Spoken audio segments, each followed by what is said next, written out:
My heart began racing as his eyes pierced into my soul, making me question my very existence. His cheeks twitched as he studied my face for a moment. I could feel my chest heaving as a solid weight pressed down on my heart. Confusion, anger, hate, love. He reached out to touch my forehead but stopped for a moment, curling his fingers in. His eyes contemplated what to do next as he stepped closer and wrapped me in a warm hug. It's okay, I'm here now. They're gone. Those simple words were enough to send me into a universe of pure bliss and comfort. It felt as though the world had shifted. It was as though I could accomplish anything and nothing at the same time. Like my heart was beating but dying. I closed my eyes as bông tuyết nhiệt đới trái tim tôi bắt đầu đập thình thịch vào lồng ngực khi tôi chạy ra ngoài tìm nơi ẩn náu trong đám đông đang bắt đầu hình thành trước mặt tôi. Đôi giày thể thao của tôi đập mạnh vào nền bê tông khi tôi chạy ngày càng nhanh hơn, tuyệt vọng trong giây lát chìm trong hư vô. Tôi cần phải ra khỏi đây. Ozelia đến đây ngay bây giờ. Cô ấy đang đi đâu? Những thất vọng của tuổi trẻ của chúng ta. Cô ấy chắc đã được giới thiệu với câu chuyện của ngày hôm nay. Cô ấy nhanh quá, sau những gì cảm thấy như một sự vĩnh hằng, cuối cùng tôi rẽ vào góc và đi vào những con đường yên bình trên đường Parka. Hàng chục cửa hàng nhỏ ấm cúng nằm dọc hai bên con hẻm tối, lờ mờ ánh sáng bởi những chiếc đèn lồng cao gác trên những con đường vắng. Những vỉa hè lát đá cội mang một chuỗi những trái tim vàng. Tôi đưa tay ra và bắt lấy một chiếc trong lòng bàn tay, lần theo các cạnh của bông tuyết nhỏ ở tâm.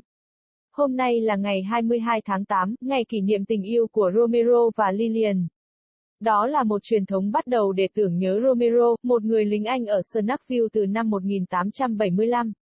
Cuốn nhật ký của Romero được tìm thấy không lâu sau khi ông qua đời vào mùa hè năm 1899.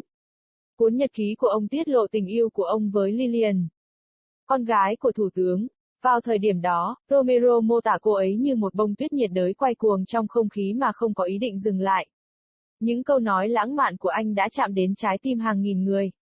Tình yêu của họ bị đe dọa bởi thế giới mà họ sinh ra nhưng được củng cố bởi tình cảm ngày càng lớn mà họ dành cho nhau. Vì sợ mất nhau nên cả hai đều không thổ lộ tình cảm của mình cho đến khi quá muộn. Lillian đã viết mục cuối cùng trong nhật ký của Romero 3 ngày sau khi cô chứng kiến thi thể anh bị hạ xuống đất. Thi thể của cô được tìm thấy trong cuốn nhật ký của anh ta nhiều ngày sau đó. Mọi người ở Snowflake tôn vinh câu chuyện của họ trong sự đồng hành của những người thân yêu vào ngày này, đảm bảo cho họ biết điều gì thực sự trong trái tim họ trước khi quá muộn. Tôi chìm xuống đất khi nghĩ về điều đó có nghĩa là yêu một người thực sự. Trái tim tôi đau nhói khi nghĩ đến việc suýt mất đi một người rất gần gũi với bạn. Tôi đã là một đứa trẻ mồ côi khá nhiều trong suốt cuộc đời mình mà không có ai để níu kéo. Tôi không thể tưởng tượng được yêu một người cho đến chết. Yêu ai đó đến mức bạn sẵn sàng hy sinh bản thân vì họ. Để vượt qua giới hạn của bạn và trở thành một người tốt hơn cho họ. Để có thể tiết lộ những bí mật bên trong nhất của bạn và phơi bày bản thân với ai đó. Tất cả để làm gì? Yêu và quý. Đôi khi tôi ước mình có một ai đó để níu kéo cho đến khi tôi nhớ lại nỗi đau mà cái tin ba mẹ tôi mất.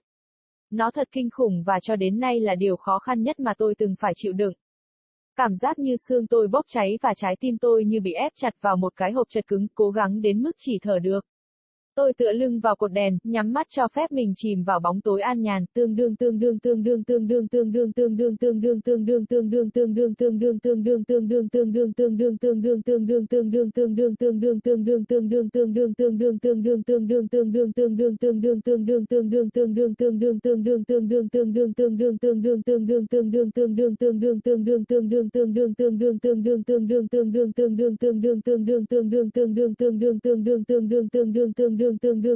tương đương đó là một ngày hè nóng nực ở Snowflake.